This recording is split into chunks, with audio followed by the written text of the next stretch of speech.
Well, hello and welcome, everybody. I'm Sally Allen. I'm the Executive Director of the Livermore Lab Foundation.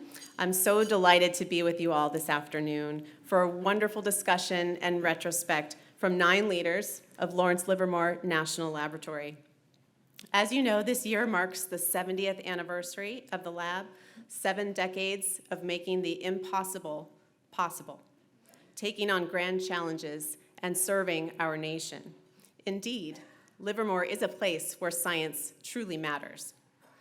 Thanks to our laboratory directors, we'll hear about some of those top accomplishments today, as well as their opinions on the future. How do we envision the next 30 years at Livermore? What new ideas and innovations and accomplishments might be front and center then? With more than 200 in attendance today, we know this gathering is also a way for you to reconnect and reminisce, and our foundation is so pleased to provide this opportunity. For those of you who may not be familiar with the Livermore Lab Foundation, you can learn a little bit more about us on page 15 of your programs. I'd also like to take a moment to acknowledge some of our founding board members with us today who started this journey back in 2016, helping to identify philanthropic opportunities and foundational support for the science and research innovations and STEM programs that are so central to Livermore. You likely know most, if not all of them. First and foremost, Donna Crawford, our board chair.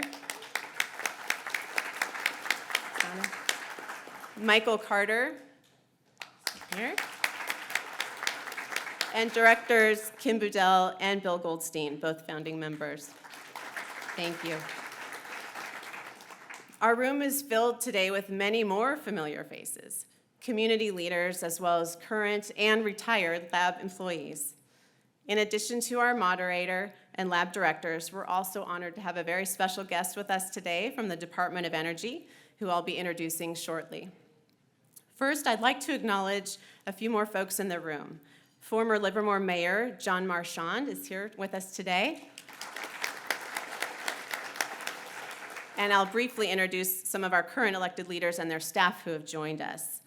Representing Assemblymember Rebecca Bauer-Cahan's office, Caitlin Keeshan. Hopefully she's on her way, if she's not here yet. I didn't get a chance to say hi to everyone at the door. From Senator Steve Glazer's office, Jennifer Rizzo. Hi, Jennifer. From Congressman Eric Swalwell's office, Mallory DeLauro. Alameda County District 1 Supervisor David Halbert, who is probably en route from his earlier event today. From the City of Pleasanton, Mayor Carla Brown. Thank you for being here. And current elected leaders from our hometown, the City of Livermore, Vice Mayor Gina Bonanno. And Mayor Bob Warner. Thank you for being here. In honor of the lab's anniversary and today's event, these leaders have brought many wonderful commendations that we've displayed in the front entrance, so I'd invite you all to peruse them at your leisure. Thank you so much for acknowledging this historic occasion with us today, and we're really honored you could be here. Hopefully you've had an opportunity to visit some of the lab displays that we have around the room, as well as some of the historic photos that were on display in rotation on the screens, and some of our special portraits that the lab shared with us today. Thank you very much to NIF and Photon Science, Weapons and Complex Integration, and Global Security. We appreciate the lab employees who've joined us from all of those programs to chat about their many accomplishments today, and we invite you to spend a little time with them after the formal program ends today if you haven't had a chance to. I also want to express our gratitude to the lab's public affairs team and communications for all of their assistance in making today possible. We are, as you may have noticed, recording today's event. Thanks to our colleagues at Lab TV and to AV Images for your help with this today. And we'll be sharing the discussion with lab employees, sharing it with the lab archives, and also putting it on the Foundation's website as soon as it's available. So if you miss something that someone said today, don't worry. It will be recorded for all of history. No pressure. So finally, our formal program is set to go until 5:45. We know this is a long time to ask you to sit, so please know that we'll be replenishing food and drink throughout the program. You should feel free to get up and help yourself at any point to replenish. And now, I'd just like to take a moment to both honor and thank Uncle Credit Union, our exclusive sponsor of today's event. Uncle has been please, yes. Uncle has been celebrating their own anniversary over the past few months, 65 years of tremendous support to our community, and it is thanks to their incredible support that we've been able to provide today's event completely free of charge to all of you.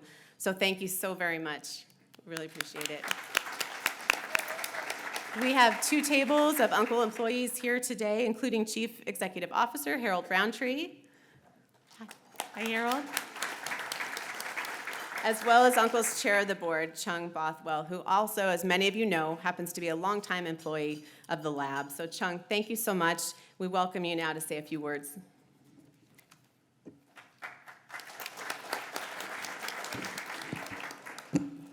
Thank you, Sally.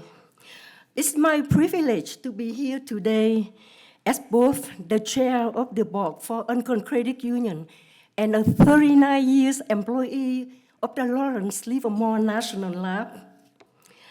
As Sally mentions, this is our 65th year of operations, and it all started when 4 physicists at the lab decided to pool their assets to create a cooperative that could serve all lab employees. So as you can see, not only were lab employees focusing on new ideas in the world of science and engineering, they were also thinking outside of the box when it came to financial management. They were very well-rounded, to say the least. We are grateful to those 4 employees for their innovative thinking and our long-standing relationship with the lab. And now the Livermore Lab Foundation is extremely important to us. Each of our organizations operate in a unique space: science and technology, philanthropy, and financial services. Yet, we also share an important common goal: to make our community, state, nations, and the world a better place. The Uncle Credit Union family now boasts more than 33,000 members and more than $689 million in assets. So on behalf of our employees here today, as well as the more than 100 employees working within our organizations, we offer a heartfelt congratulations to Lawrence Livermore National Lab on 70 years of making the impossible possible. We also salute the Livermore Lab Foundation. Thank you for creating new opportunities to support the lab's outstanding work. It was our pleasure to serve as today's exclusive sponsor.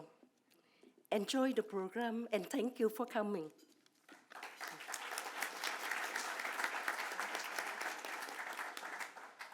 Thank you so much, Chung. We're so grateful for your partnership with Uncle. As I mentioned earlier, we are honored to have a very special guest with us today from the Department of Energy, the Undersecretary of National Security and the Administrator of National Nuclear Security Administration, Jill Ruby. She served in this position since July of 2021 and has an exceptional 30-year background in science, engineering, and national security, including serving as the director of Sandia National Laboratories. We're so pleased that she was able to join us today and this afternoon for this historic panel. Please join me in welcoming Jill Ruby.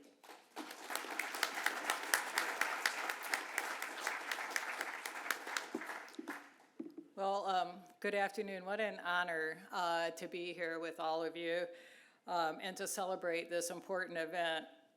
It's,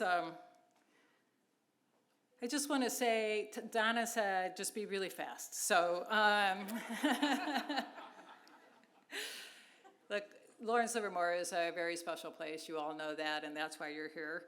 But just a few things on my thoughts on this laboratory and its 70th anniversary. The first is, which I'm sure you're going to hear from all the panelists today, is this is the place of big ideas. It has been. It needs to continue to be. And despite the way we behave sometimes in DC, it's what we expect.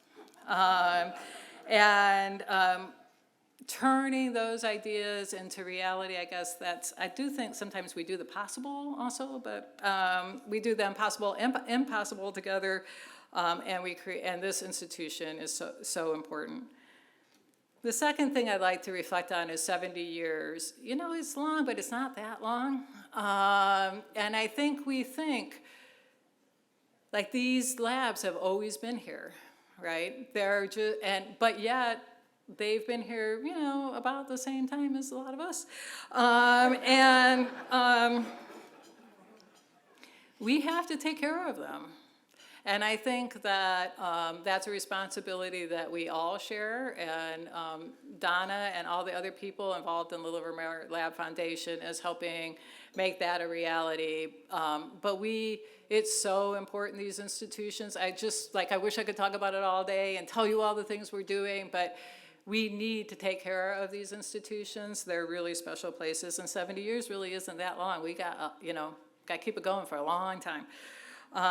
And finally, I just want to thank all of you who have been part of this laboratory and made contributions to the laboratory. I was going to say I don't think anybody gets rich working here, but now I'm not sure, you know, after the uncle thing. But in fact, you know, many of us, maybe most of us, could do better working at other places financially, but yet we choose to be here, and we choose to be here because not only do we get to do fun work, but we get to do it with great colleagues, and we get the sort of internal satisfaction of really making a difference. And so thank you for all the current employees, the retired employees, and others who are here to cheer us along for making this such a great place. And over to my friends and colleagues.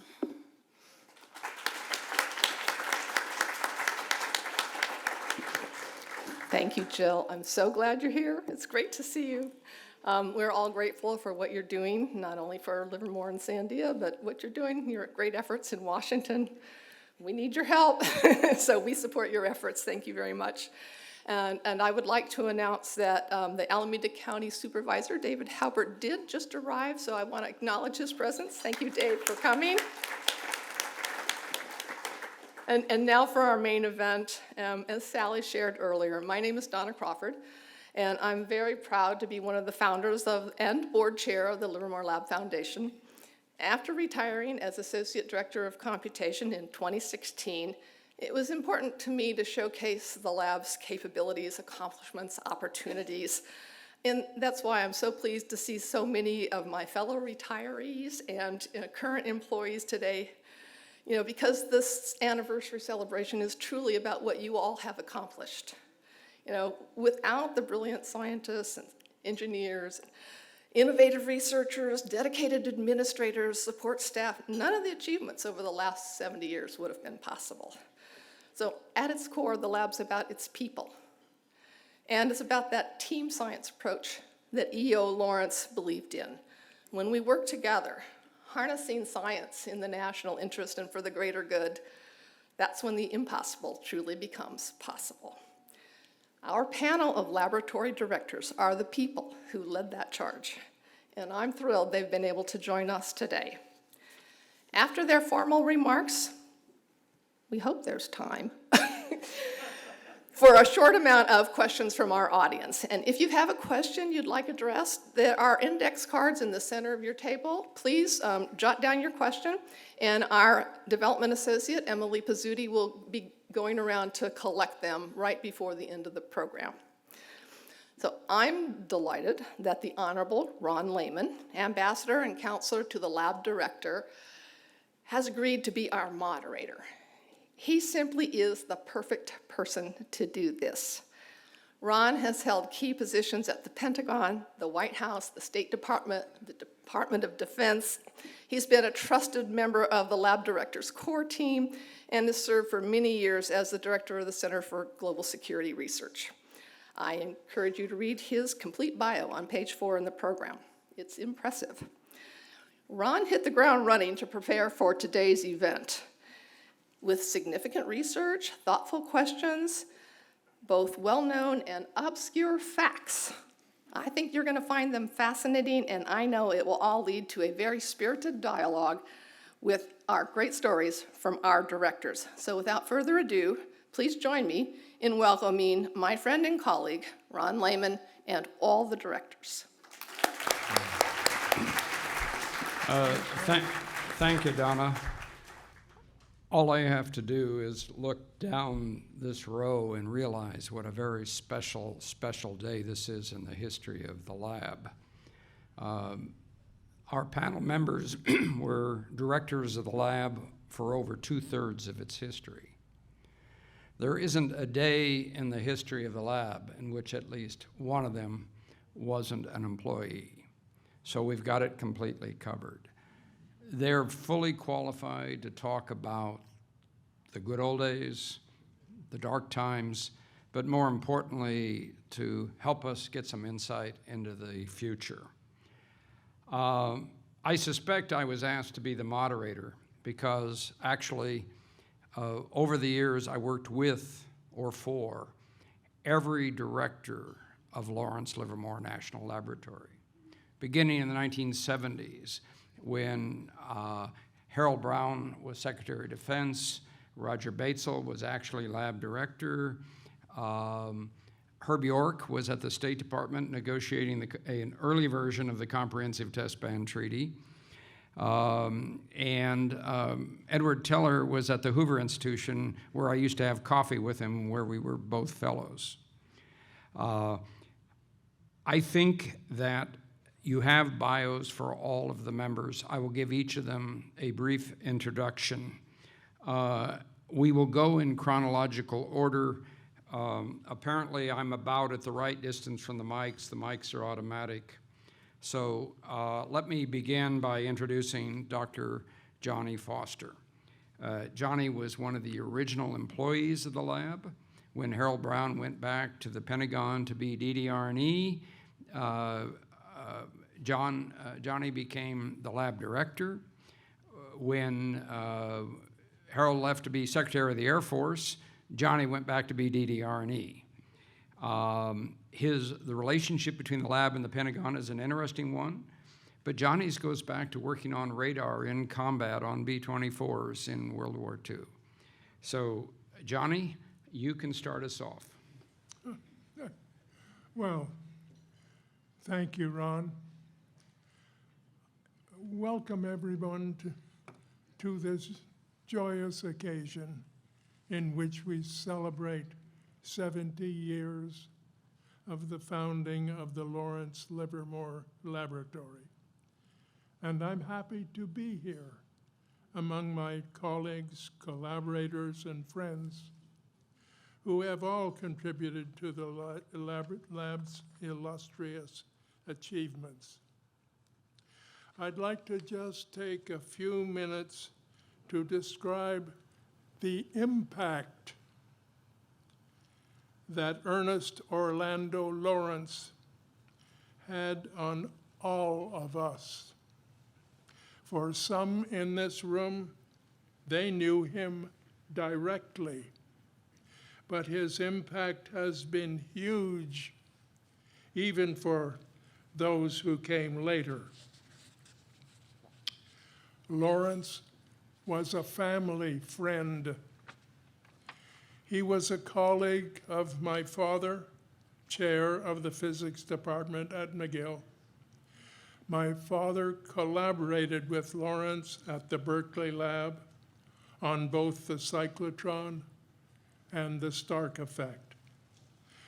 So as I first met Lawrence, I knew to be respectful, and I wanted to impress him. He helped shepherd me through my PhD and also recruited me to join the new lab at Livermore. Ernest Lawrence extended leadership, persuasion, judgment, and vision. These skills were paramount for the founding of the laboratory. They directly enabled the recruiting of the old-timers here tonight. But they also taught each of us how to do it the Lawrence way, and that worked. For myself, I credit these early days at Berkeley and the Lawrence Livermore Lab at shaping whatever skills I took forward afterwards, and for that, I'm eternally grateful. A few personal notes on Lawrence's admirable qualities. Vision. He taught me to survive what you believe is the right thing, even if others disagree. Persuasion. You can have the vision, but you must do the work to convince others on the strength of your arguments. The challenges in persuasion are found to found the laboratory are well known, especially when the existing nuclear laboratory did not want the competition. But another important lesson I learned from that experience, competition is good, even paramount. Leadership. Lawrence would walk around at night talking to individuals about their work, their issues, solving problems. Part of the leadership was conveying how important the work was. Part of conveying how new ideas, out of the box ideas, were good to explore. And a supreme part of leadership that Lawrence taught by example, managers need to know what is going on, including some level of detail, in order to properly lead, which brings out the best in everyone. As we celebrate the lab's 70th anniversary, I think it's important to remember the lab's roots, the important core mission, and the man who made it happen and shaped the next 70 years and beyond. I thank you for your attention. I'm looking forward to getting back to my wine. Thank you, Johnny. Thank you, Johnny. Next, we will hear a pre-recorded statement from Mike May. Mike and I have a special relationship. We're both former Army paratroopers. We both lived in Vietnam, and we both ran one of the think tanks at Lawrence Livermore National Laboratory. After Mike May was laboratory director, he went off to Princeton to the Institute for Advanced Studies, where Albert Einstein used to hang out, and came back and thought we ought to have a think tank here. And that was, in many ways, the intellectual origins of our own Center for Global Security Research. So can we hear from Mike May? And because Mike can't be here, I asked him a question, so we'll just go through and hear the question. But that'll give you an idea of what we're looking for when we get to the Q&A and receive your questions. So Mike May. Came to the lab about a week after it opened in 1952, and I stayed for the next 33 years. So that was the bulk of my career, but it's part of the lab which is quite far back in time. I think some of the things I'll say are still true.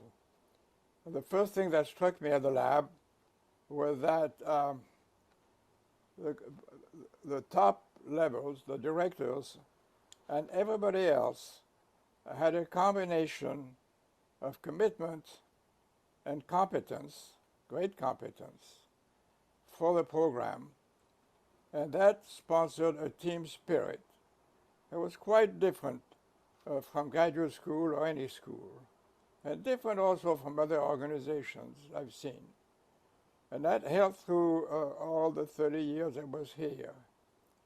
People knew what they were doing, they knew they wanted to do it, and they were very competent at it. And we all worked with each other. That's another thing that struck me.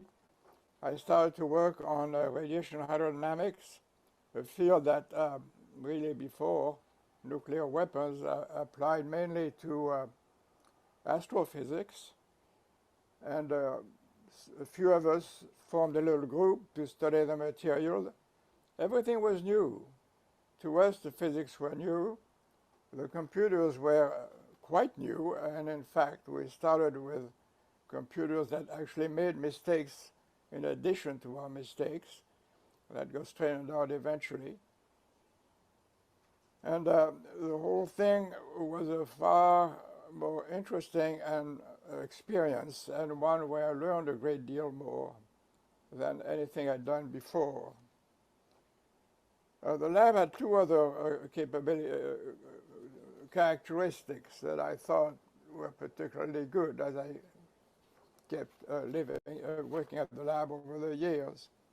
One, the lab was able to communicate its ideas and its opinions to all levels in Washington, to the Congressional Committee, to the then Atomic Energy Commission, to the Bureau of the Budget when we had an unusual request.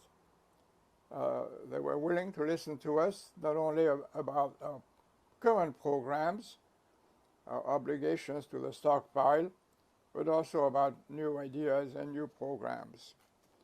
That lack of bureaucratic obstacles has been very important. And another feature that I want to mention is that the lab was able to argue for a strong underlying research program.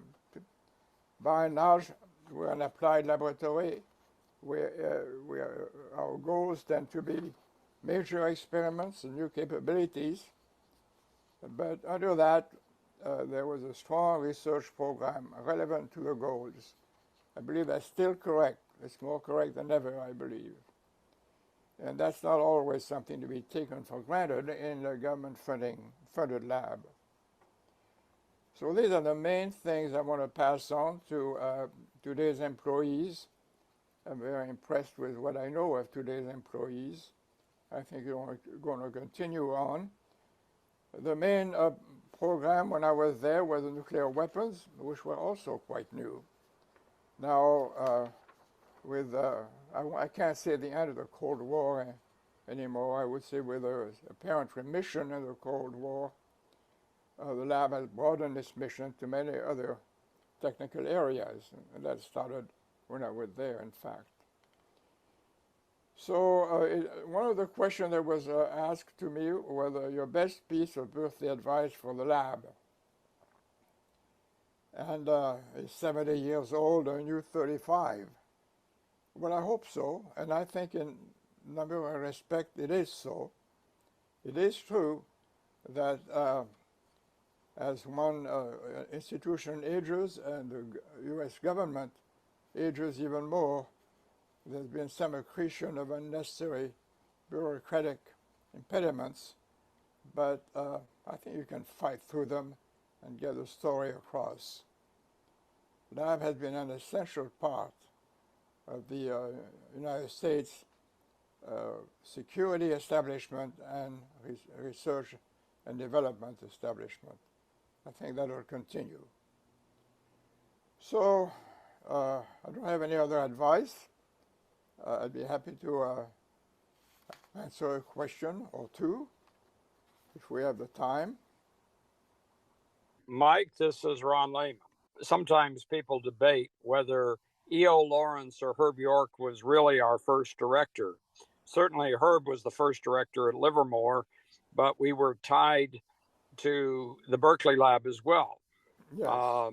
You were director when the Zinner report came out, Yes. and the decision was made to separate the two labs. Yes. So, and for the director to be considered like a chancellor of a campus. Yes. So in a sense, one could argue you were the first director of the lab. No. Do you have any thoughts on all of this? Yeah. E.O. Lawrence was definitely the first director and one of the founders of the lab. And it was absolutely clear if you knew Lawrence.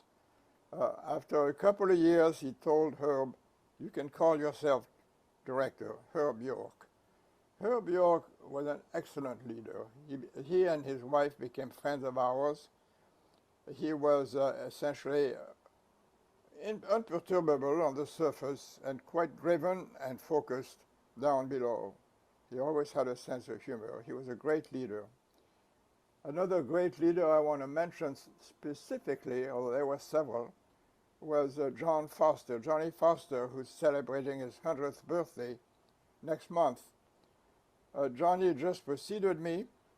He taught me a lot of what I know about how to lead a laboratory. He had a great knack for it, and he went on to be a great asset to the U.S. security more broadly. So we were lucky in our leaders. As for the tie to Berkeley, it was more formal than anything else. No Berkeley director ever told any of us what to do, but it was good to meet with them and consult. That's about all I have along that line. I will mention the many interesting experiences I had at the lab. One that particularly stands in my mind. I was in the Pacific Atomic Proving Grounds in 1954 when the U.S. detonated the largest, thermonuclear explosion that it ever detonated at 15 megatons. Along with other observers, I was on a destroyer about 35 miles away. And the explosion, when we turned around and looked at it, after the first few seconds, the light covered the entire horizon from 35 miles away before the fireball rose slowly. And I remember Harold Agnew of Los Alamos said that he thought that the leaders of the major countries, or all countries, ought to look at one of these explosions once a year or so. They're a very strong argument for staying out of nuclear war. So there were many other experiences, but we're out of time, so thank you for the opportunity to speak to you. Thank you for, I thank all lab employees, past and present. They were friends and colleagues, and I learned from them. And I wish the new employees the very best. And a happy anniversary to the lab, which was the greatest place I ever worked. Thank you.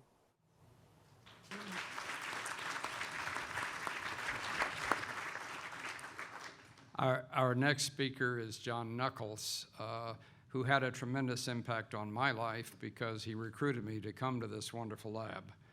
Most of you know John as the godfather of laser inertial confinement fusion, and so you know he must be very happy about the recent achievements at the National Ignition Facility. But it's important to remember that he was our director at the beginning of the second half of the history of the lab, so thus far. And that was at the end of the Cold War and the focusing on non-proliferation. So, John Nuckolls, over to you. Thank you. I would like to begin, Emilia and myself, by wishing you, Johnny, a very happy 100th birthday. I think we're celebrating that today, too. Thank you. Thank you.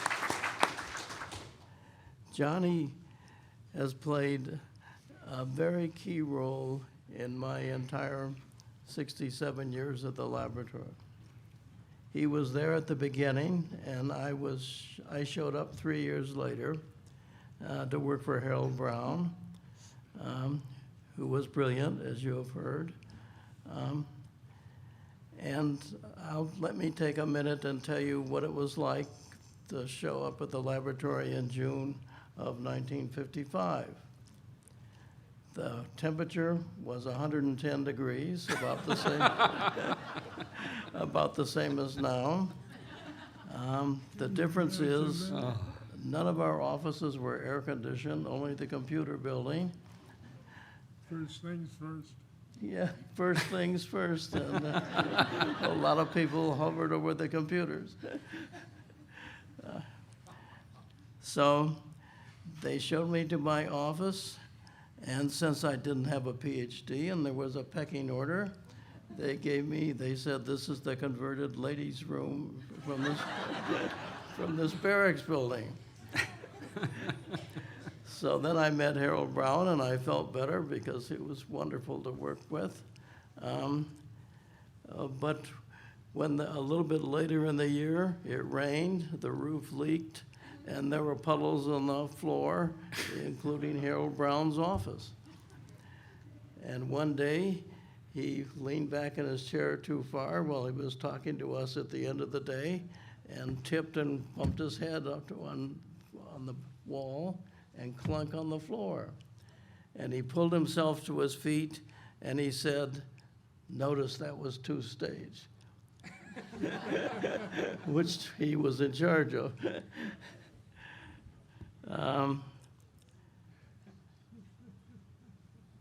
I met a lot of famous people in those days. E.O. Lawrence used to walk by my door. Of course, he didn't look inside. Nor did John von Neumann, nor did other luminaries.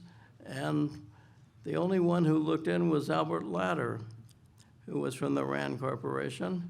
And for some reason, he had heard something about me, I don't know what, but he would stick his head in and say, John, here's a quick problem that von Neumann solved in 15 minutes. And he would tell me what the problem was. And the challenge was that by the time he walked by the next wave, which could have been hours, he would look in and say, well, and in the meantime, I had learned to solve the problem a different and much less beautiful way than von Neumann did. And so, I could do successive approximations. And so I would say 27 or 2 pi or whatever. And he would smile and keep walking. Yeah. So in about a year, I heard about Johnny Foster, who was running the competing division, the hectaton group instead of the megaton group. And I heard that Johnny Foster was working on making a fusion explosion without a fission explosion. Pure fusion, they called it. And frankly, I was so astounded that I had to meet Johnny, and so Harold arranged for me to go sit in Johnny's meeting for a while. And I was so astonished by Johnny, who always wore a white shirt, and he had to do like this past his face to make a point, and he was an incredible dynamic leader, as you would expect. I was so taken with that problem of how do you make fusion without fission that I spent the rest of my life at the laboratory trying to solve it. And that's part of what led to the laser program and the wonderful news that we've heard recently about the great progress there. I could go on in that vein, but let me shift a little bit. What's really been on my mind in preparing for this meeting, of course, is, you guessed it, fusion.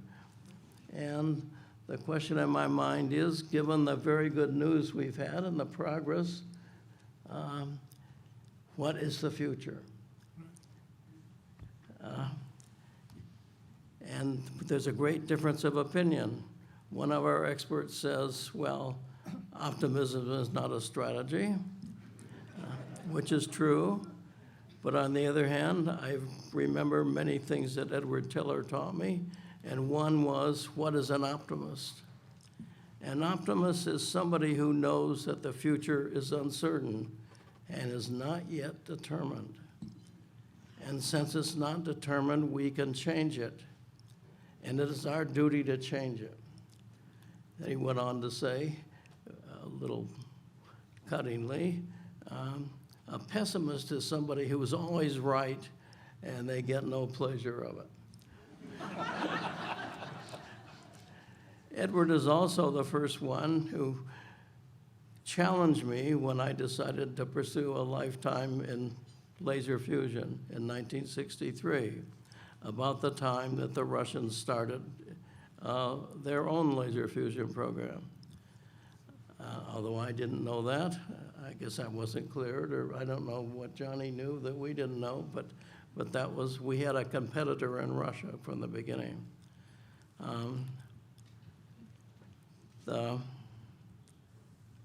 What Edward said was, John, if you do that, you'll have to become an expert. Do you know what an expert is? And by the way, he had just offered to do a PhD with me, and so he saw the two in competition. So I said, I know what Bohr says an expert is. It's somebody who has made all possible mistakes. And he shook his head and he said yes. And then I finally thought about it, and I said, Edward, I think we should work on, there's a Cold War going on, we should work on fusion. And he said, he looked at me with a little bit surprised, and he said, John, you will have the delicious pleasure of making all possible mistakes in this field. And that, I think some people would say that's exactly what has happened. And they wouldn't be far wrong. We do learn from mistakes, and we go with it. And that's what made me quite interested in the saying that goes with this meeting here today, when they said making the impossible possible. And I've not been able to forget that from the first time I read it, because I think that's what the laboratory is all about. It's what our neighbors across the street, Sandy Livermore, is all about. And working together, we have accomplished a lot. And the question for all of us is, what are the limits of making impossible possible? For example, should we make the future of laser fusion possible, or has it reached its end? And nobody knows. And I think with that, I'll let somebody else talk. Thank you. Thank you, sir.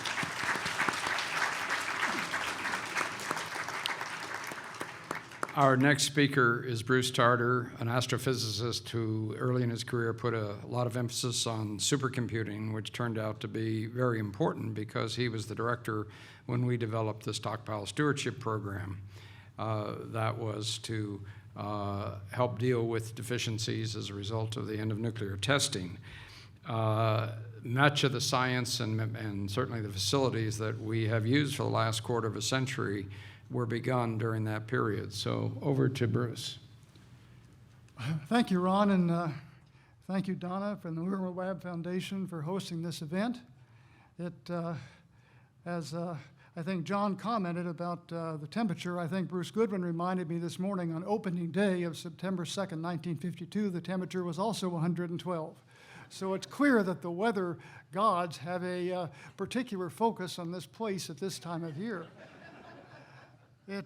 I've added a new thing after listening to John's personal reminiscences and after hearing Mike May talk again. So when I first came to the laboratory, 1967, there was a thing called the Monday morning meeting, which I think George might have still been here when it happened, but every Monday you would gather the hierarchy of the laboratory, the associate directors, the lead designers in this case, and you would hear a talk. If there had been a test, you would hear a talk on the test. If you heard a topic, it would be really interesting. And so I had written a thesis whose title was the essentially transfer of X-rays through a hot medium, and sounded relevant. So even though they were looking for somebody to fill a gap, and so they said, well, let's see how he can talk about his thesis at the Monday morning meeting, which was a somewhat unusual thing. And so I had no idea what the Monday morning sort of was, so I gave my talk on my thesis, and Mike May was then the director. And afterwards, Mike May came up and said, you know, it was a very good, interesting talk and a good talk, but you talk way too fast. So the coda to this is that after I became director, Mike came up and congratulated me and said, you were a wonderful choice, but by the way, you still talk way too fast.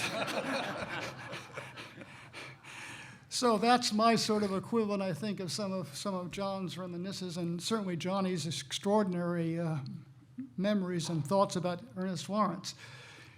My role at the laboratory in the last several years has been that of sort of a quasi-historian. As you all know, or many of you know, I wrote a book on the history of the lab. And so I thought I would very, very, as briefly as you can, try to walk through that period of the history of the lab in terms of its eras and epochs, and see if there's some obvious lessons learned that jump out of that. And so, as most of you know by history or by your own reading, that first decade of the 50s, where all of the people who have spoken so far, John, Johnny, and Mike, were there, had to be one of the most exciting, it had to be like being a physicist when quantum mechanics was discovered. It had to be just something just inspirational, exciting, and a wonderful thing. But the thing out of that is that the physics inventions in the period of the 50s laid the foundation for the modern stockpile. There's no question. And in a sense, that was because the people were incredibly creative and didn't know much, as John said at the start, so they weren't constricted. They also were essentially told to do nothing that looked like Los Alamos. And they followed that to a T and came up with the inventions which laid the foundation for the modern stockpile, and that was the decade of the 50s. The decade of the 60s, that was transformed into the strategic stockpile.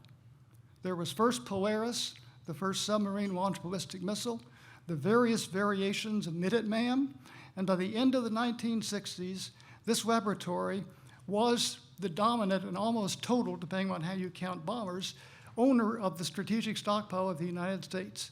And any questions about the parity or second-classness of Livermore had vanished. And so by the end of those first 2 decades, there was essentially 2 strong nuclear weapons laboratories in the country. In the 70s, a little bit of complacency set in, and some of the senior people, like Johnny, had left. Harold had left. Herb had left. And so, here's to make a very long story short, essentially the senior leadership said we should pursue the effort in laser fusion, which had been done by John Nuckolls, my left, and let's make that into a real serious effort.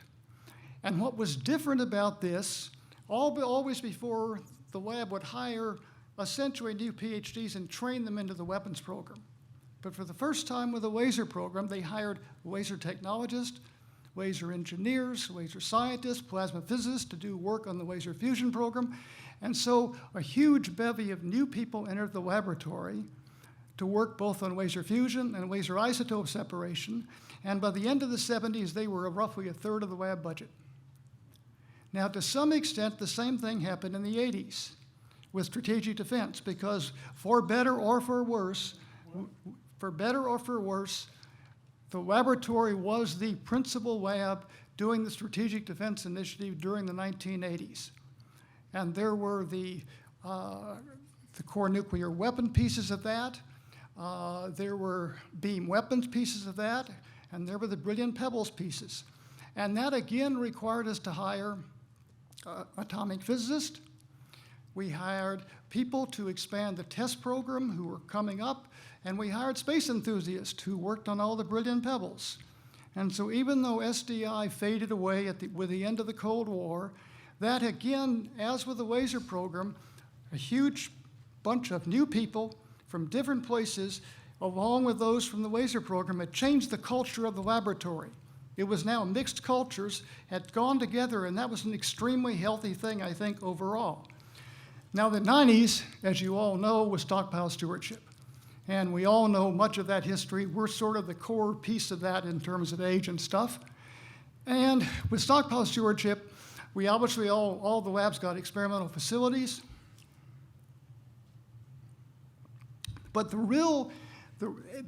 overwhelming contribution of stockpile stewardship to the United States and the world was the complete rebooting and rebirth of the supercomputing industry in the United States. The whole supercomputing industry had been dormant from the late 70s until the early 90s. If you look at a plot of Moore's Law, you can fake it, but nothing much had happened during those years. And what led that program, I mean, all three big labs contributed, but Livermore's partnership with IBM was what really created the revolution in supercomputing.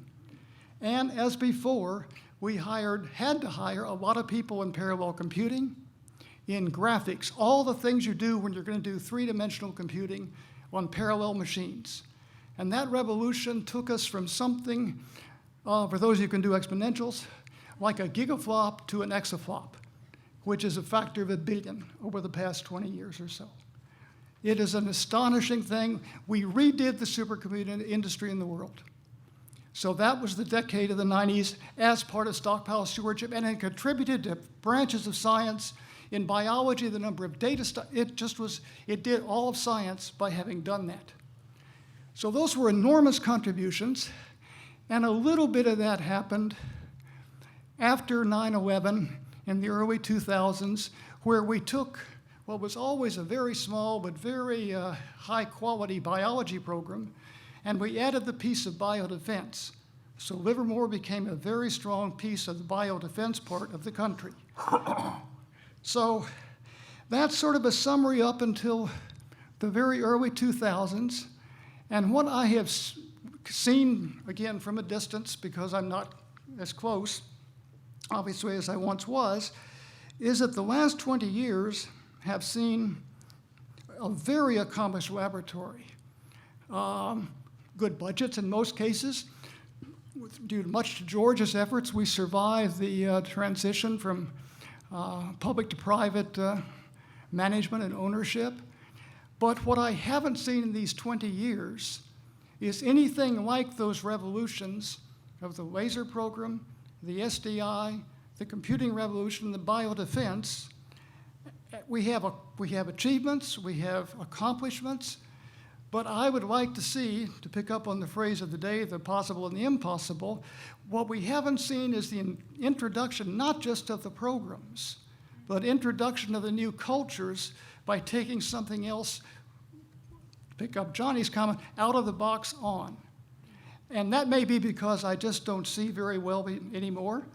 But I would like the people to my right, who are the architects of those last 20 years, to see if those comments have any merit or, in fact, are just due to pure ignorance. So I thank you all very much.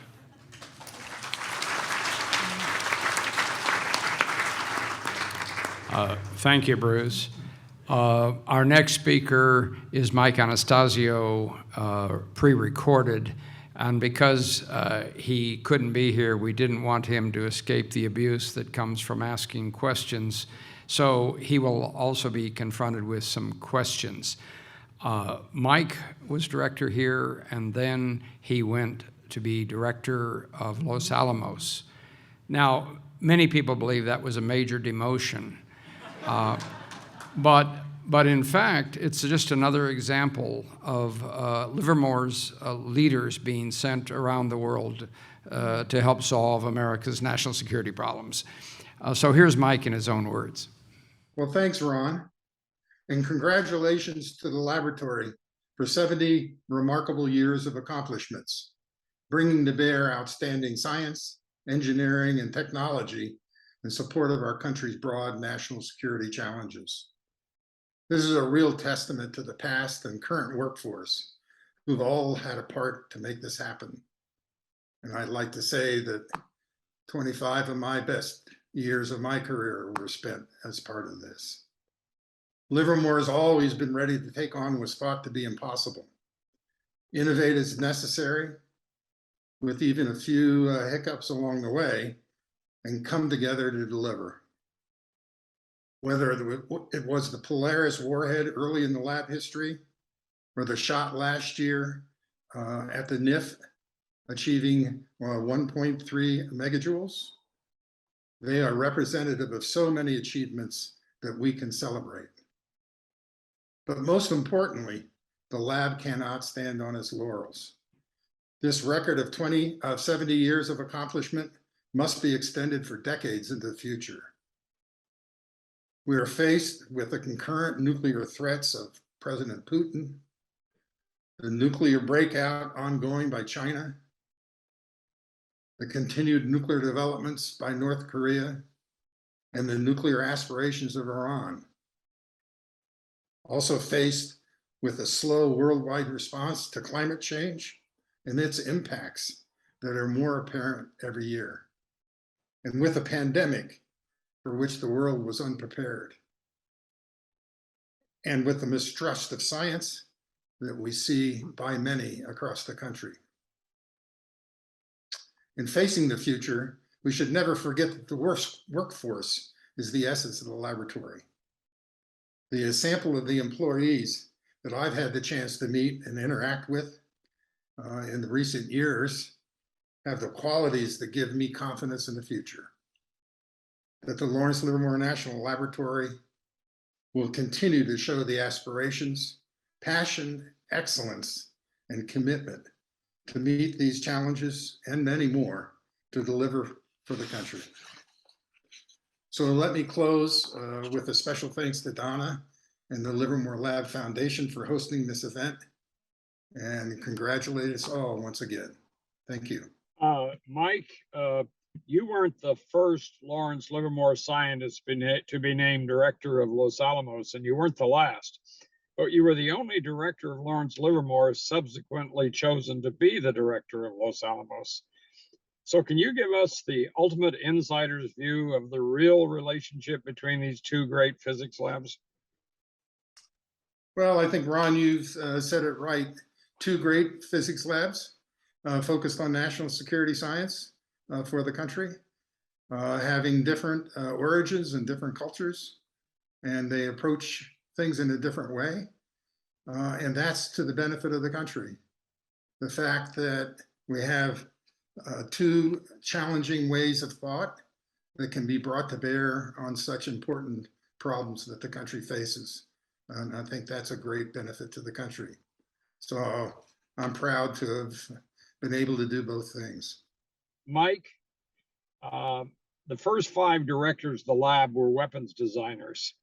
Since then, only 3 were weapons designers, including you. Very few employees will be weapons designers.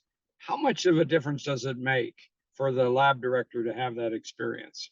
Well, having knowledge of the nuclear weapons program and the challenges it faces is a benefit for the lab director. But I think we've seen in history and recent times that expertise can be learned and would get supported by strong, capable organization at the laboratory. Lab director has to represent all things that the laboratory is doing. And it spans science, engineering, technology, and all the innovation that goes on there, as well as the multiplicity of programs that the lab's involved in. So I think the lab director needs to be conversant in nuclear weapon issues. But I think in history we've had some very successful lab directors who don't have nuclear weapon design experience.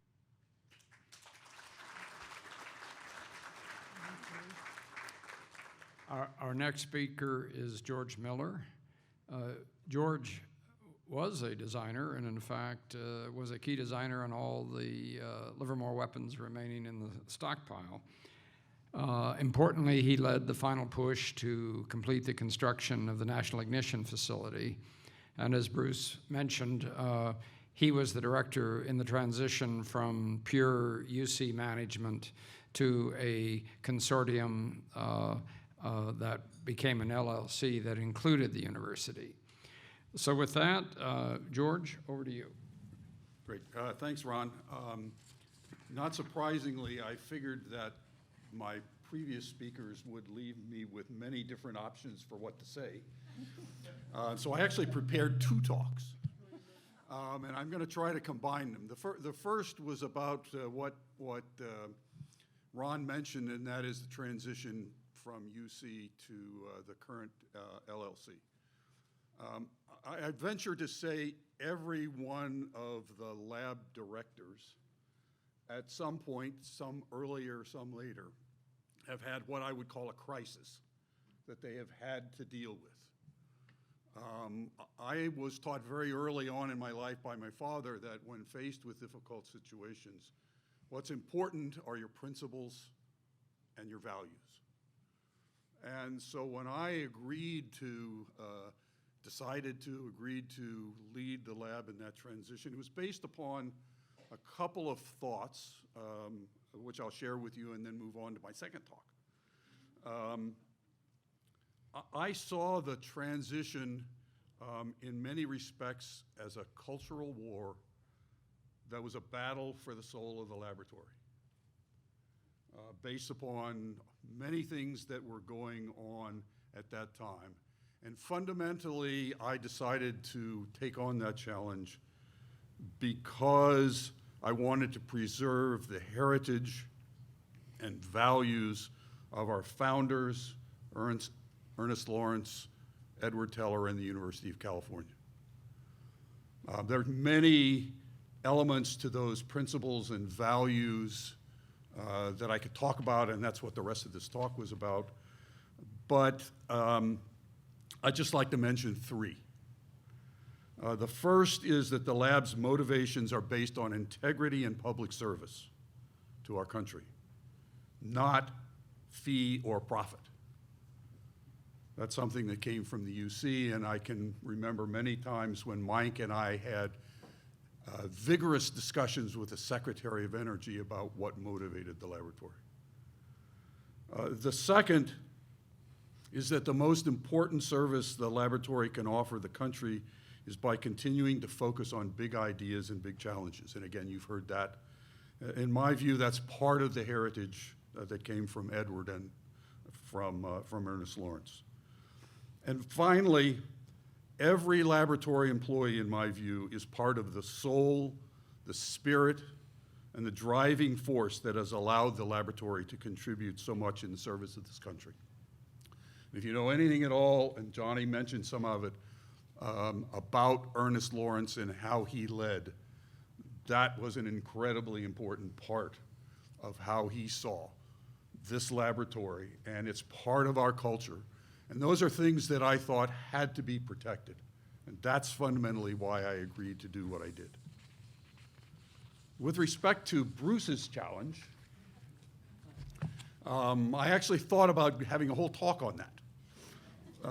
And it was prompted by yesterday receiving the centennial issue of Foreign Affairs.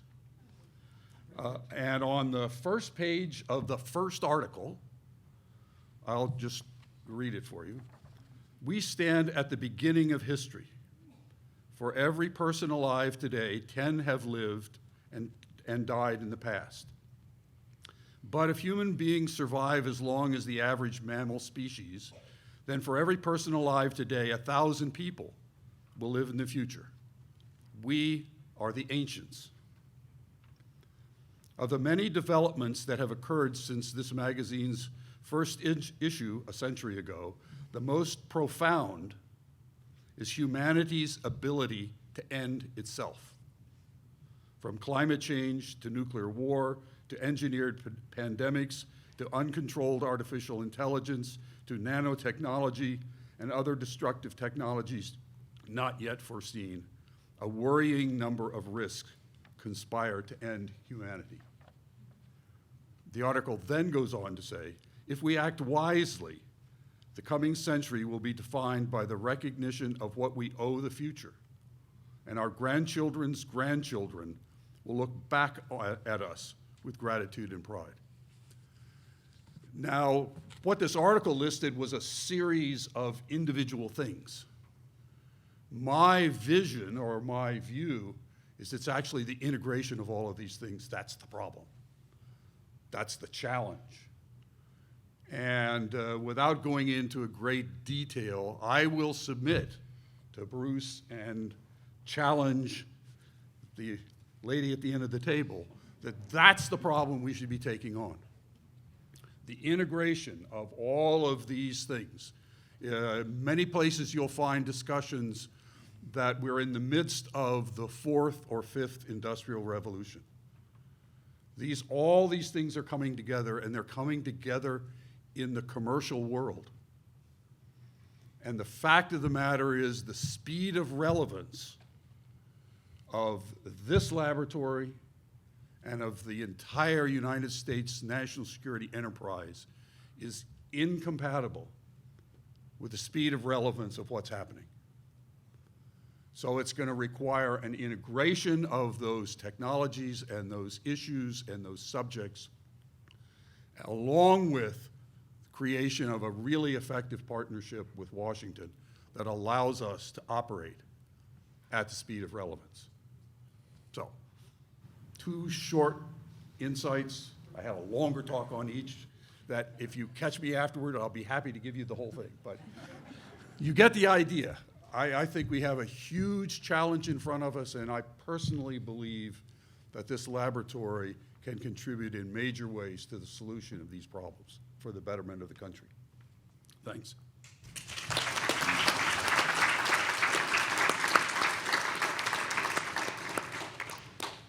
Our next speaker is Parney Albright. Parney now runs the HRL laboratories, which are the historic advanced research laboratories that were established by Howard Hughes. They're currently owned by General Motors and Boeing. But Parney, before he came to the lab, had extensive experience with the Office of Science and Technology Policy in the White House and was Assistant Secretary of Homeland Security. And while he was director of the lab, it was a period in which the nation was looking to the labs to provide broader technologies for a wider range of national security challenges such as counterterrorism. I'm very pleased that Parney was willing to leave his laboratory, which is in the hills just above Malibu Beach, to come up here and enjoy our weather. Parney, thank you, and over to you. Well, thanks a lot, Ron. Yeah, actually, I do believe I have the best view of anybody in the aerospace business. I look right out over Tom Hanks's place, but anyway, it's pretty nice.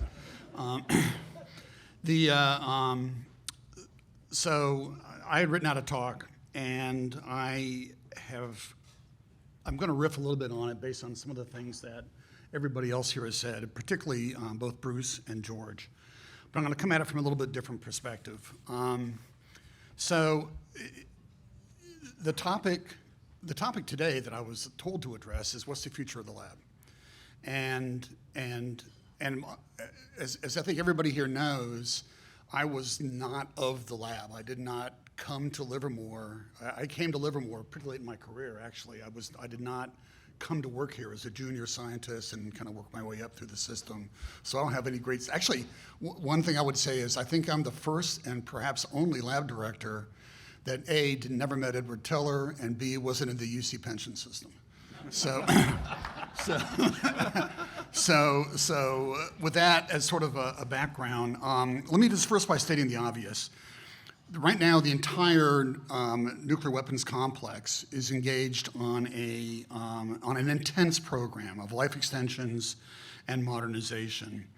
To be honest with you, I first saw that program laid out, I think about 4 years ago, at some meeting in Washington, and I was absolutely convinced it was unexecutable at the time. I'm looking at Jill. I'm not sure it is executable still, but nevertheless, I really don't know where things are.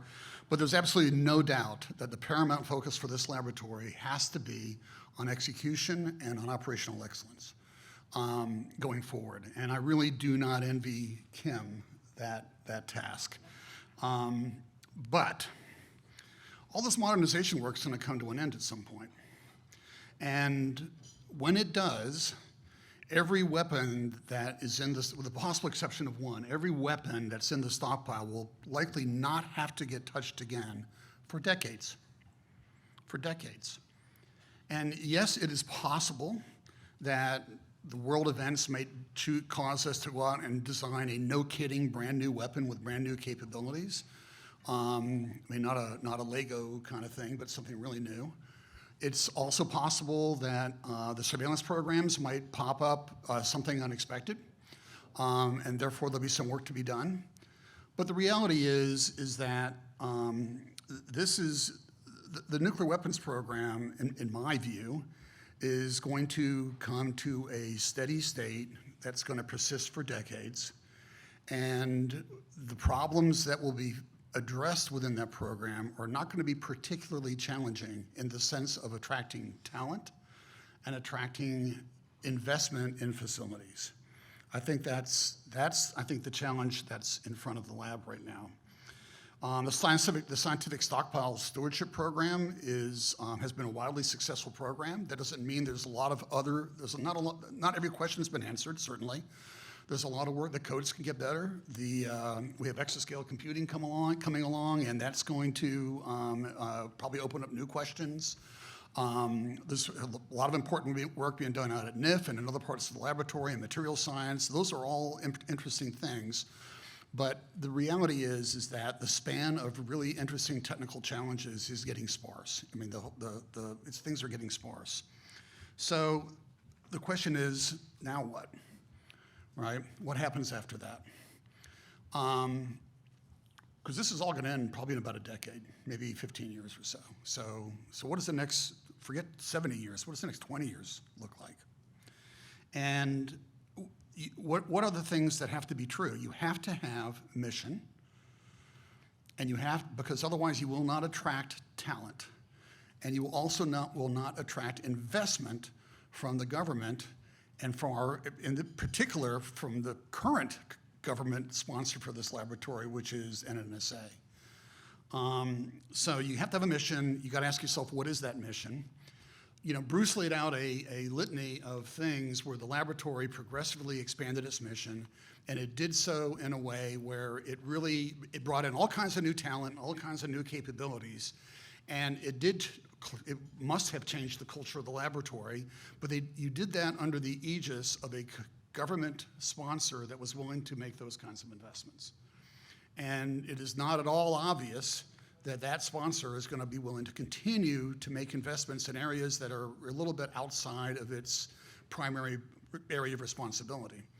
And trust me, once the LEPs end, life extension programs end, and the modernization program ends, finding dollars for the nuclear weapons program is going to be challenging, I would say. So where do you go from here? The clue, and actually Mike Anastasio said it, what is the laboratory's mission? If you actually read the mission in the LENS contract, it says strengthening the United States security through the development and application of world-class science and technology to enhance the nation's defense, reduce the global threat from terrorism and weapons of mass destruction, and respond with vision, quality, integrity, and technical excellence to scientific issues of national importance. So there's also I would also add that there's a constraint. Lawrence Livermore, actually George said this very eloquently.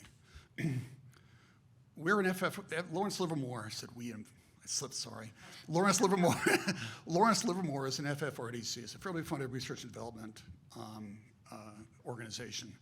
What that means is you're motivated by mission. You're not motivated by bottom line, you're not motivated by fee. I mean, like George before me, I would go into the board meetings and I had no idea what our fee was going to be. When I walked in, Tom Giaconda, who was the deputy at the time, I would ask him, by the way, what's the fee? And he would tell me, but I had paid no attention to that. And I suspect Bill didn't, and I suspect Kim doesn't either, because that's not what motivates the laboratory. It's not the fee. It is maybe some of the owners of the lab, but the LLC, but nevertheless, it is not what motivates the people who work here. What motivates the people who work here is mission. And so you have to have, but that is a constraint. You can't just go out and just chase dollars. Just chasing dollars just makes you no different than SAIC or a whole bunch of other places. And by the way, you will not do a very good job of attracting talent that way. So a key strategic question for the laboratory has to be, what are the competencies you want to pursue? And more importantly, I mean, again, George made a great point. This requires a very, very good relationship with Washington, D.C.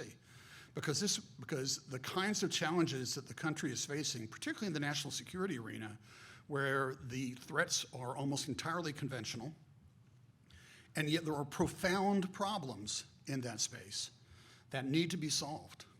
And so the funding for that's not going to come out of NNSA. It's going to come out of the Department of Defense, or it's going to come out of the intelligence community. It's going to come from those places. And so how do you go about developing a relationship, not only with your primary sponsor, NNSA, that allows you to do that kind of work, but then also with those other places, those other sponsors that want you to, that are going to be willing to make the kinds of investments they need to make to have that kind of enduring capability that comes with being a national laboratory, an FFRDC.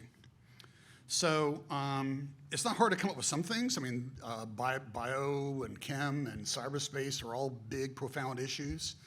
I would also make a point, and this also came up earlier, that the other strength that that Livermore has in particular, and I would say the NNSA labs have, but certainly Livermore, is you have a unique ability to innovate and to create something brand new that is making possible the impossible.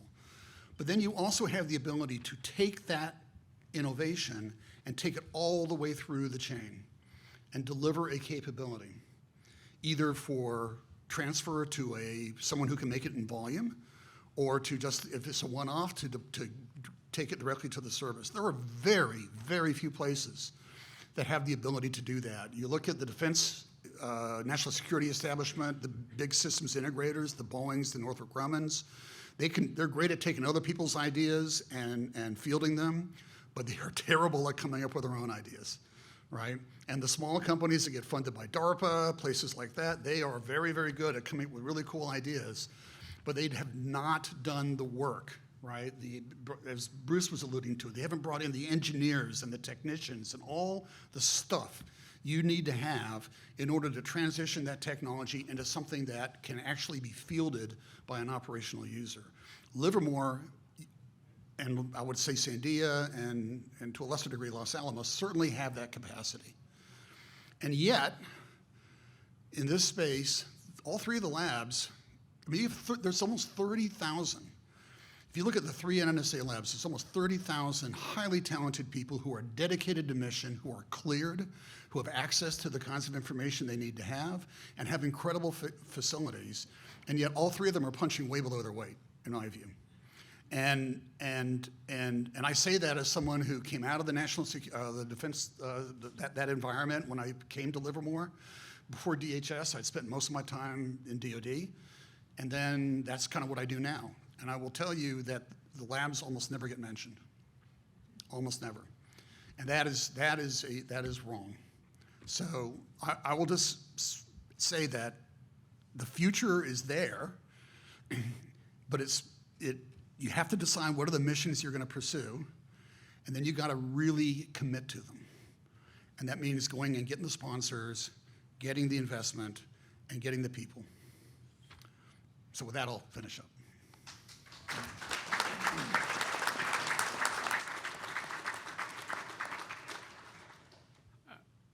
Our penultimate speaker is Bill Goldstein, who presided over 6 years of relative prosperity and robust activity, only to have his career capped by a pandemic, for which he successfully kept us going, and we continue to have to manage that problem. And yet, in many ways, I think if you ask about Bill Goldstein's career, it's really shaping the science and the scientific talent at this lab for almost half its existence. So, Bill, over to you. Thank you, Ron, and thank you to the Livermore Lab Foundation, and happy birthday to the laboratory, and Johnny, most especially happy birthday to you, and many, many happy returns. So I was trying to think about whether my task was to think about how to say the same things in a different way that have gone before, or to as Parney said, I think, or maybe George, pick up Bruce's gauntlet that was thrown down on the ground. And I'm going to sort of interpolate between them, I think. But I'm not sure. So we'll see where this goes. I was going to actually, I think there are many similar things I think that I wanted to talk about, but my starting point actually goes back to around 2002. That's not my career, but my memory, to tell you the truth. When the university was searching for Bruce Tarter's successor, and the vice president for labs at that time, a guy by the name of John McTeague, called in each of the lab senior managers individually, and I was a newly minted physics AD, new, but he very nicely he asked me in for a special audience, and along with each of the other senior managers, asked me if I would apply for the job of director. I said no. He asked me if there was anyone I couldn't work with. I lied and said no. And then he asked me where I thought the lab should be heading. And remember, this is about 2001, 2002 or so. It was the height of the end or remission of the Cold War. Terrorism was very recently, very strongly on the screen. I answered that I thought that it was important for the lab to more strongly diversify away from the focus as such as was on the nuclear weapons mission and grow other sponsors, other missions, other competencies, because it looked to me, and I think many others, as though the nuclear weapons mission was going to be at best static or probably decline. There was a lot of pressure on it. And without missing a beat, he accused me of linear thinking. Now, as it turns out, 20 years later, I think we can agree that he was right. That was linear thinking, and in fact, as has been noted, the mission of nuclear weapons is the paramount one, probably for our nation's security as a whole. By the way, he was dead wrong on some things he really should have known about, which was, for example, who the successor to Bruce was going to be. But that's a story for another day. I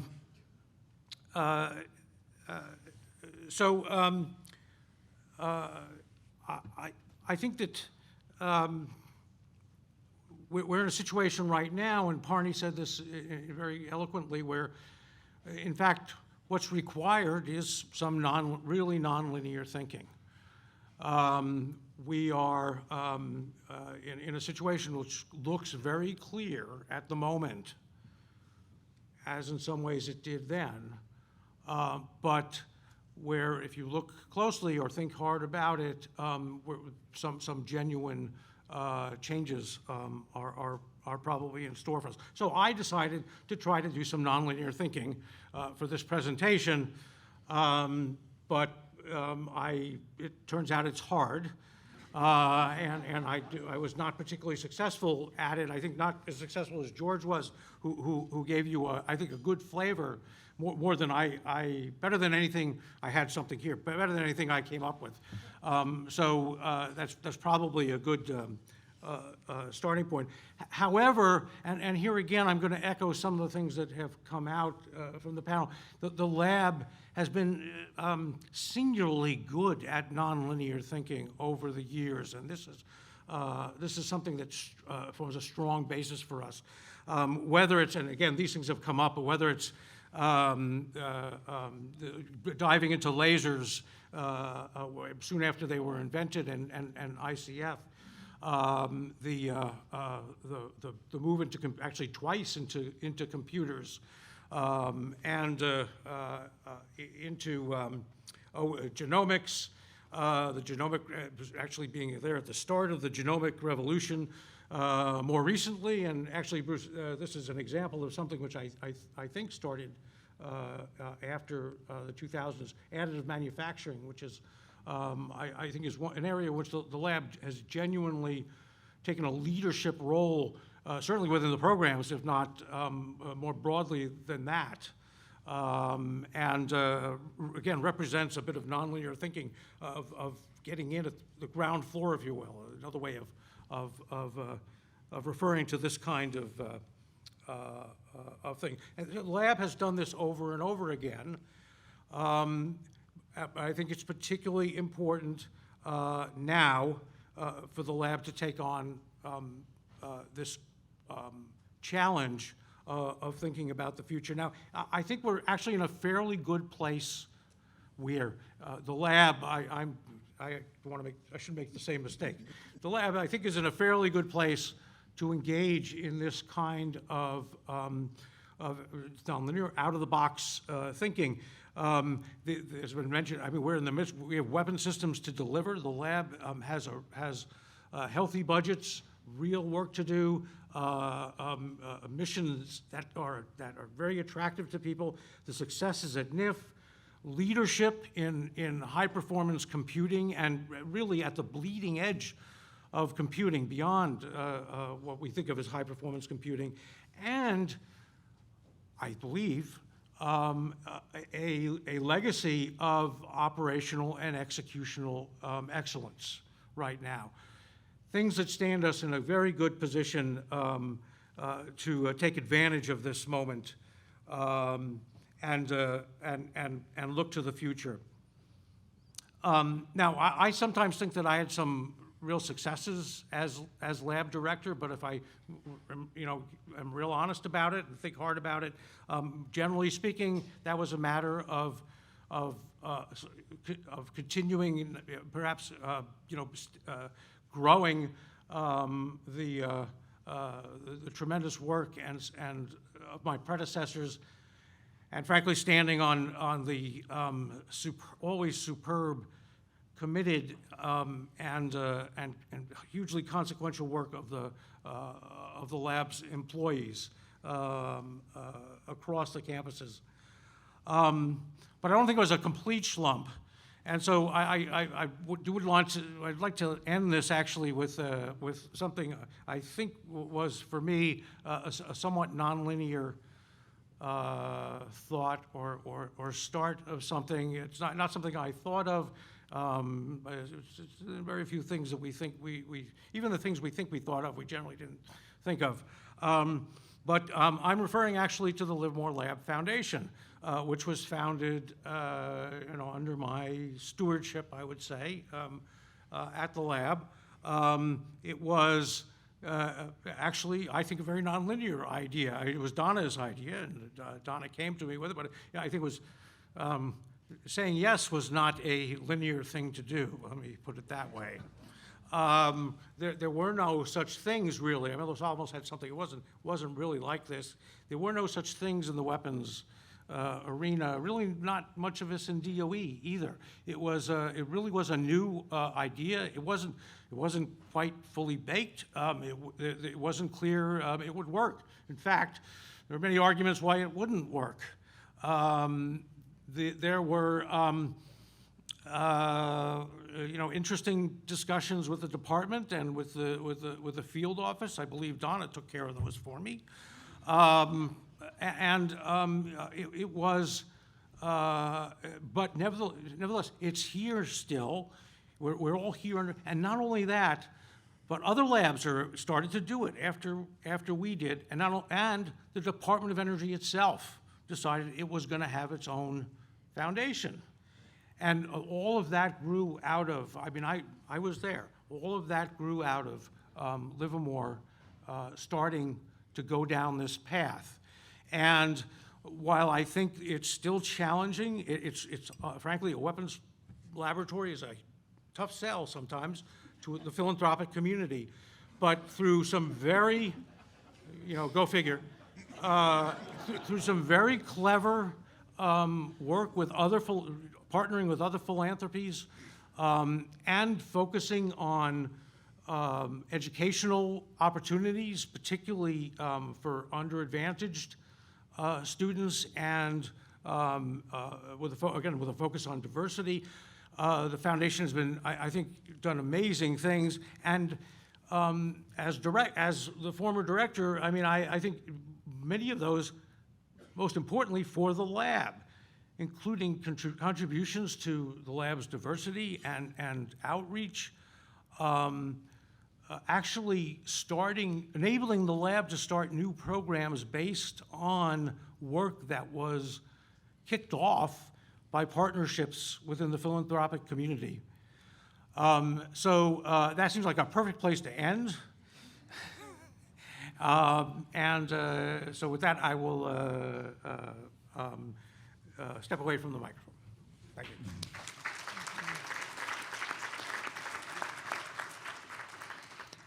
Our next speaker is our current director, Kim Budil, who has the challenge of following 8 previous hard acts to follow. Kim is in some ways symbolic of generational change, even though she's actually been associated with the lab for several decades. But the real embodiment of generational change is that she has to recruit a major new group of talent, young talent, to the laboratory, that we are going through generational change. And she's focused on making our science bolder and making our performance better, but I'll let her speak in her own words. Thanks, Ron. I was thinking as Bill was talking, I've spent a lot of my career in the unenviable position of being the next speaker after Bill Goldstein, so thanks for that. I appreciate it. So hopefully I'll achieve some level of humor. I always rate my talks on whether or not you laugh at my jokes. So I am very lucky to be the 13th director of Lawrence Livermore National Lab, and to follow in the footsteps of some really tremendous visionary leaders who've created just an amazing institution. And I really do resonate with the comments that have already been made about the role that the lab plays, the unique role that this laboratory plays in not just the nuclear weapons enterprise or the national security enterprise, but the U.S. science and technology enterprise. And if you look at the legacy of innovation that our lab has put out into the community, it really is quite extraordinary. And many of those accomplishments have been mentioned here, but revolutions in fields far from our core, like laser technology, inertial confinement fusion, biology, computing, climate, many of the most salient questions that we're looking at today. So I thought I'd just spend a few minutes. I felt it was a fool's errand to write a speech if I was going to follow 8 lab directors. I figured I'd have to build on what they said. Tell you a little bit about how I think about the lab and where we're going, because I really do think we're at a really important transition point in many, many directions. So things are changing very fast. The national security situation 30 years ago looked to be changing very fast in a direction that was remarked earlier would take our core mission quickly to be not salient. And that situation is dramatically turned around. So there's not a person certainly in Washington today, who doubts that nuclear issues are at the forefront of national security challenges in the United States. Where we once thought we were moving to a world of cooperation and unprecedented peace and global security, we're now sitting in a situation that looks like the Cold War, only more so, because we have more than one peer adversary and very rapid development going on in other countries in their nuclear deterrent posture. On top of that, the science and technology arena is changing faster than ever before. So the pace of innovation is just unprecedented. So the US's advantage, which has always been to be more innovative and to be out in front, has a new degree of difficulty added to it. Part of being out in front means you just plain need to be moving faster than anybody else. We're also going through an enormous demographic change at the laboratory. You know, at the end of the nuclear test era and the beginning of the stewardship era, it was noted that over some time scale, turns out it's just about 25 years, the last experienced folks from the program would be retiring. And so on top of the wave of retirements that's coming to fruition right now, we had after 2 years of global pandemic, people are reassessing their prospects. The workplace is changing in very fundamental ways. Employees' expectations for what their careers will look very different. Today, more than 40% of the lab's employees are less than 5 years at the lab. And it's exciting, but it's really quite different. And a number of really important challenges face the lab. So what is Lawrence Livermore National Lab? We're a national security lab with a nuclear core. If you look at our budget by dollars, 2/3 of our budget derives from the nuclear weapons mission from NNSA. That doesn't define everything we do, but it does set the topography of the lab. It tells us what we need to be good at. It tells us what kind of people we need. It tells us what the major capabilities and facilities are we can steward. And it gives us opportunities to apply those capabilities across the full national security space. And when I say national security, I really mean the full space. That's true national security missions like nuclear weapons and conventional munitions and other defense-related topics. That's also climate and energy. It's countering threats from weapons of mass destruction. It's thinking about competitiveness in a new way. Science and technology is not just something that we enjoy doing. It's a competitive advantage for the United States, and it's a national security imperative. There are fields where we need to be leaders because they're so strategically important. So working across that full space with this immense capability base that our core program has built for us is really an exciting opportunity for the lab. So this year is our 70th anniversary, and we've spent a lot of time talking about our history and the legacy you heard described earlier. Not out of nostalgia, but to really imbue people with that sense of possibility, of technical ambition, and of urgency. I think the speed of relevance that George described is really a great way to characterize it. Our mission is very important, it's very salient, and we need to act like it. We need to move with great speed and urgency to address these important problems. So I asked the senior leadership team 2 questions. If we look around the world today and ask ourselves, what are the most important defining challenges that the country and the world face today for which we have something really unique to contribute? And the second question is, what is the biggest impact we could envision having if we were not kidding? We're really going to do it.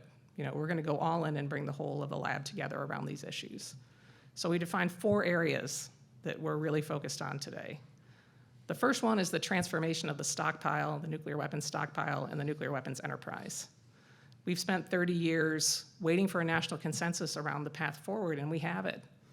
Livermore is right at the heart of this transition from caretaking the legacy stockpile to thinking about the future, positioning the deterrent for the 21st century, and helping an enterprise which hasn't had to do this kind of work for a very long time, not just reinvent old ways of doing business, but create an entirely new way of thinking about the entire life cycle of the nuclear weapons stockpile.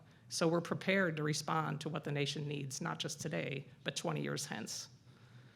When I came back to run the weapons program, the one thing I didn't want to think about was production. And I will tell you, I've spent 4 years thinking about nothing but production. So, this revolution in additive manufacturing, turns out that's a thing, and it's a good idea.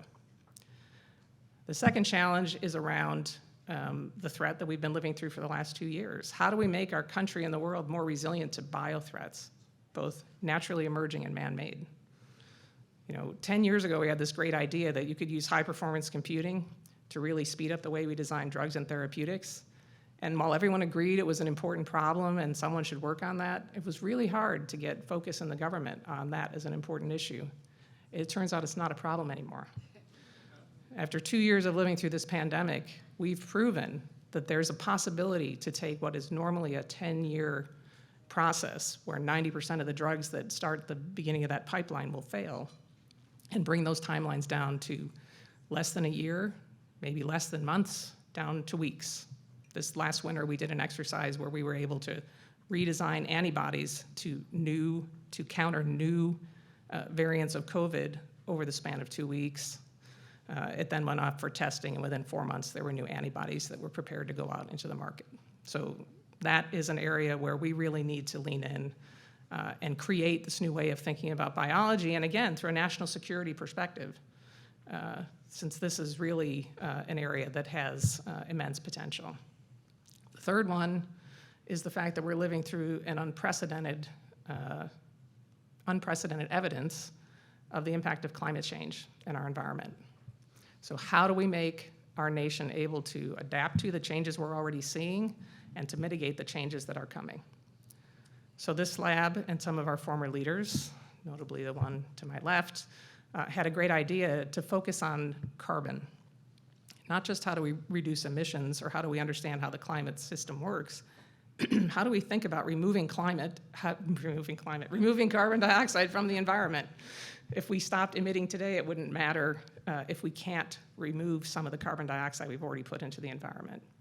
So we're focused on taking all of our formidable understanding of the climate and taking it to a next level where we can help communities understand what the impacts will be in their local region with our high-fidelity climate models, taking the technologies we know about that can mitigate climate change and can take carbon out of the environment, everything from using deep-rooted plants to sequester carbon in the soil to direct air capture and carbon sequestration, and taking those out into the community to see if we can begin this transformation. And with the support of the Department of Energy, I'm really optimistic that we can build the kinds of partnerships and programs that will allow us to do that. And then the final one is sort of related to what Parney talked about. If you think about the state of play in a conflict today, it doesn't look very much like conflict did 30 years ago. So the fact that the first round of threats play out in cyberspace, for example, is a very new challenge. The commercialization of space and the lowering of barriers for people to put assets in space really changes the game when you think about national security. The fact that there are all sorts of new technologies emerging in the defense space, like hypersonics and directed energy weapons. How can the US think about deterrence in a new way and in a more holistic way so that we can achieve asymmetric advantage, not by being bigger or having more, but by using our assets more smartly? So this concept of integrated deterrence and technology competition is a big focus for the lab today. So I'm really excited about the future. I think I have the best job in the world. I think, like every director thinks, I'm sure, I'm here at just the right time. This is definitely the most important epoch in the history of the laboratory. And I get the challenge of leading us forward with just an incredible group of people. I mean, what has always been true at the lab is that extraordinary people come and join our team. And if you give them the opportunity and the tools, they will do amazing things. So with that, I will turn it back to Ron. All right.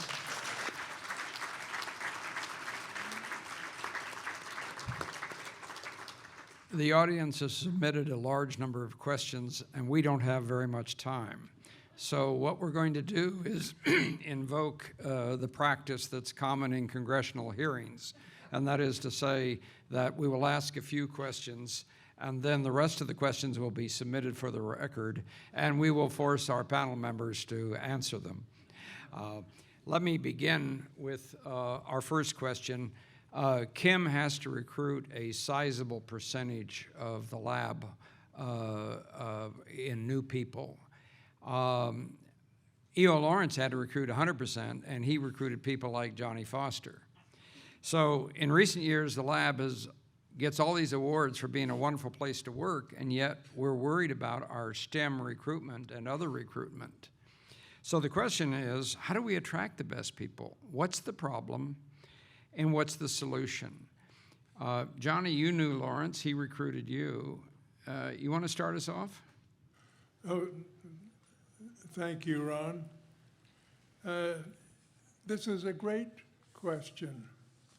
Yes, we are worried we may not attract the best people we need. We should be worried.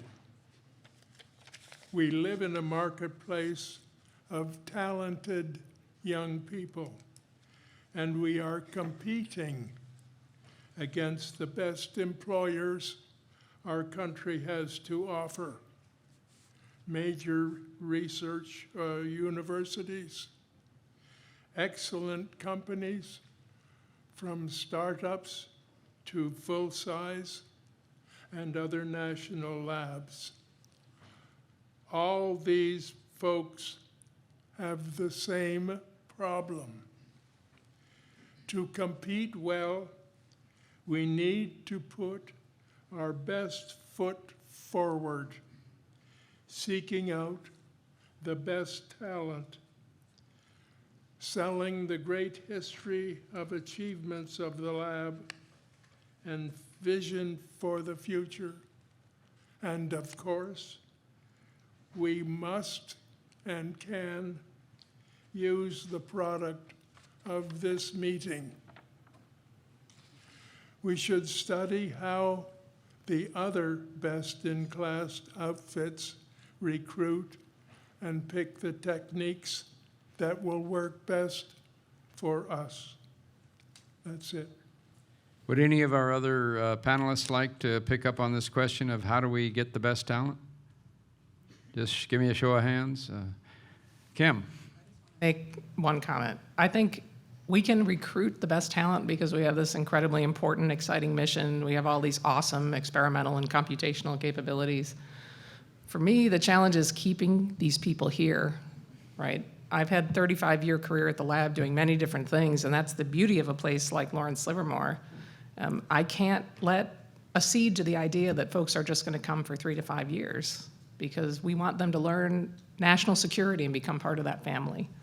And so building a system that not only brings them to the lab, but keeps them at the lab and allows them to do that great work over the arc of a career is the most important thing for us. Johnny? If I may, I would just like to come back on that. In order to make a sale, to get the best people, you have to package the product. I'll give you an example of the most effective program I've come across. It happened a few years ago, and the person who was involved was Lowell Wood of this laboratory. Lowell had a plan. People were worried about how we can get a better ballistic missile defense capability. And Lowell felt he had the solution. So he put up a question to the subcommittee of the Congress and in that subject. And he said, look, Professor Teller has a proposition to present to you, and would you like to hear it? And of course, the answer is yes. When can you do it? Tomorrow. All right. So tomorrow came, and Edward was there, and he makes a few kind remarks and turns it over to the expert, Lowell. Lowell then describes the concept he has, which is revolutionary, and asks if the committee feels this would be worthwhile bringing forward to the president. And of course, yes, they wanted to do that. Okay, fine, adjourn. then I get a message from Lowell that says, hey, here's what I want you to do. Here's the outline of the program. And since you're on the President's Foreign Advisory Board, and they meet tomorrow, I would request that you take it to President Reagan during his meeting. Okay, fine. So the day comes, I go in and interrupt the council that the president has underway, and he simply says, John, what is it? And I said, this is a request from Dr. Teller for your approval. And he looked at it, read it, and then looked at me and said, and so I go back to Lowell and say, the president said, and Lowell said, hey, it's approved. And it was. And within a week, the president had told the Secretary of Defense he wanted the answer in a week, detailed, and he got it. And we built the program, put it on orbit, and so on. The rest is history. But there is a 2-day performance from startup to finished product. Okay. Yes. Bill.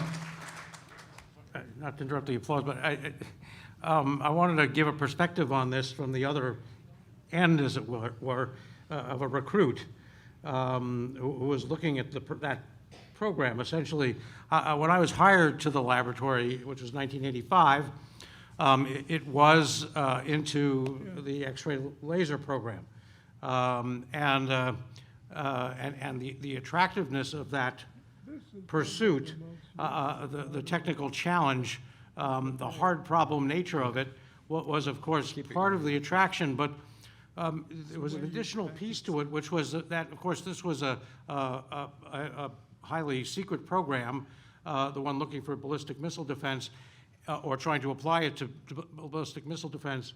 But, you know, side by side with it, the lab was pursuing this new thing, X-ray laser in the laboratory, something that also hadn't been done before, and was completely open and unclassified. And frankly, the ability to work in both of these at the same time, if you will, and to have the open scientific challenge as well as the programmatic one was to me a very strong attractor, and also a very strong characteristic of the laboratory, which I think is one that deserves to be recognized and perhaps applied as we meet this challenge in the future. And I know I'm taking too long, but I just add that one of the things that I've used often in my career, it's about Bruce.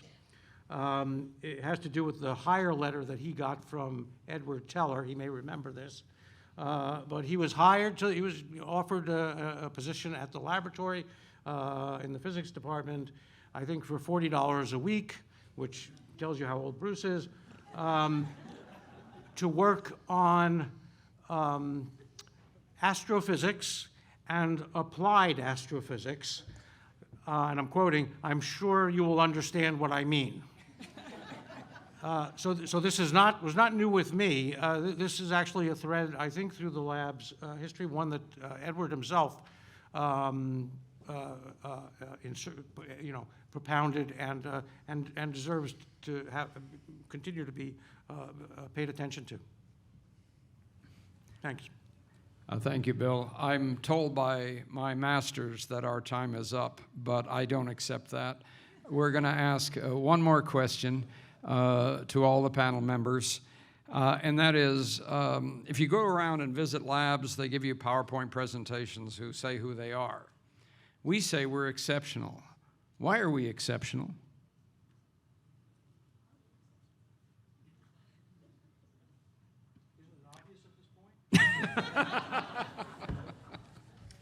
Let me, and then everybody else can pile on. Livermore, I think, is unique in my experience. And Your mic isn't on. how the hell do I turn? Now there it goes. There you go. Let me take a crack at that. What Livermore, I think, brings to the table that is different, certainly different than Los Alamos and Sandia, I think, is this idea that you can really do cutting edge innovation, at sort of the physics level, biology level, whatever. And then you can actually do the requisite engineering that gets it all the way to the end.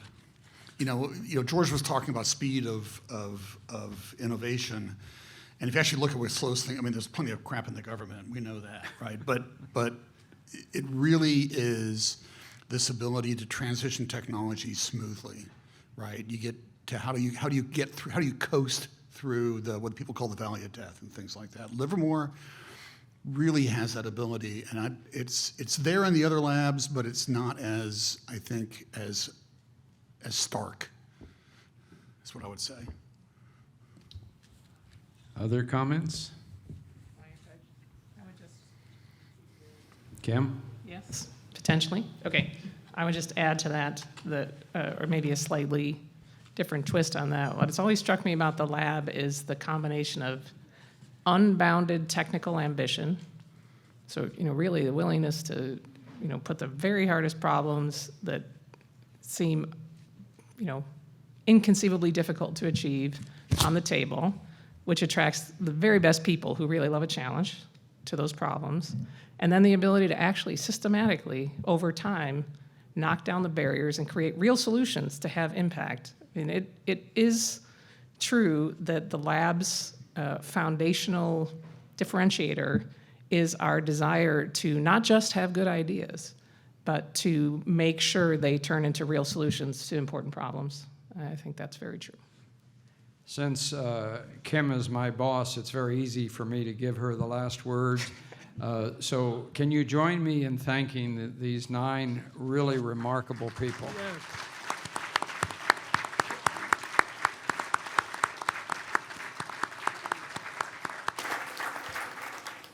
And I will be really brief. Give me 3 minutes to wrap up. First of all, I have to say that's awesome. I stand in awe of all of you. You are my heroes. And we all here in this room are grateful to each and every one of you for the service that you've given to the lab and to our nation. For my wrap-up remarks, I have a gift to give and 2 short announcements. So first to the gift. So I believe the past is prologue, and that you directors have set the stage for great leaders in the next generation. And the foundation wants to acknowledge both today's historic conversation as well as your legacy to the laboratory.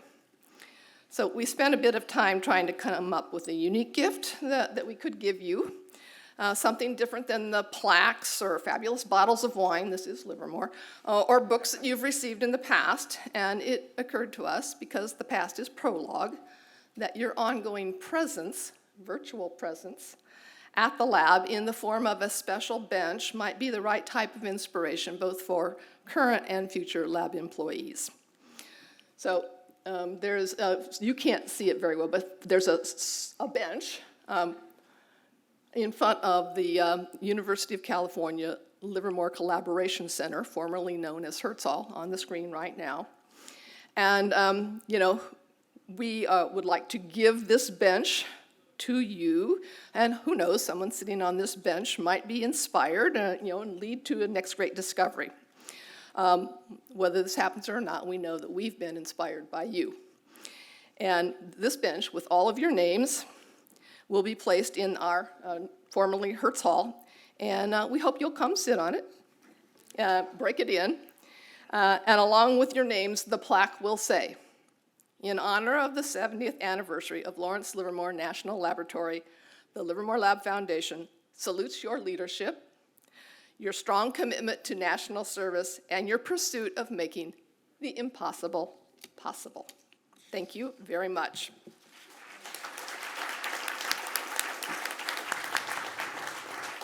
And happy anniversary, Lawrence Livermore National Laboratory.